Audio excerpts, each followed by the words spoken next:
And what about the black movement in America? How will you see that? Well, I'm just interested because there's so many aspects of that movement, as there's always been, you know.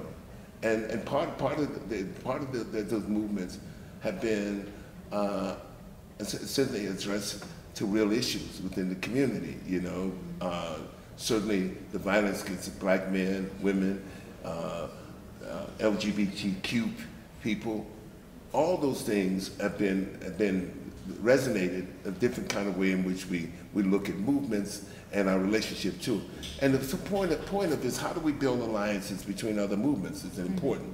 And so how do those movements become, you know, intersectional in a way? How do they become movements which connect each other, connect the issue of environment, connect the issue of health, connect the issue of violence, all the issues. Education, how do you connect all those issues together? And I think that's one of the tasks, the intersectionality of bringing these movements together, and of course, and building the alliances and coalitions that are necessary.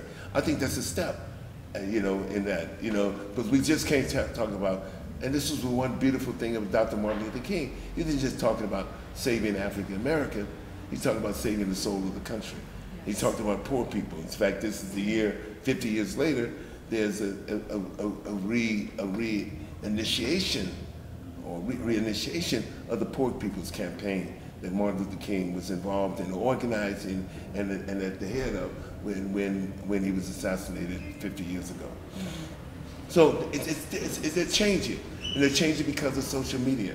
They're changing to the access to each other that we have to each other, and hopefully, in ways that those movements will become internationalized as well. So the young people in Brazil are talking to young people in Chicago. In Sao Paulo, are talking to young people in Chicago, and vice versa.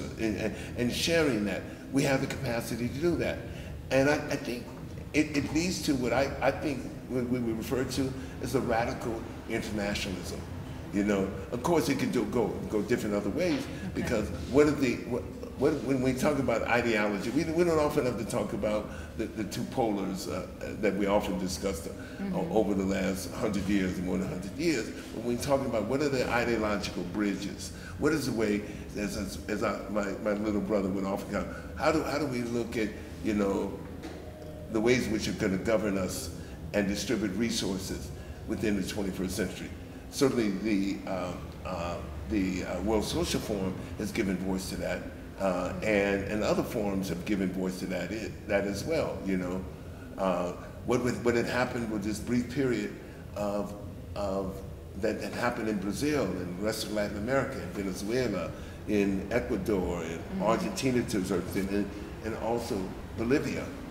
All those moments we have to keep. There's something that's happening there.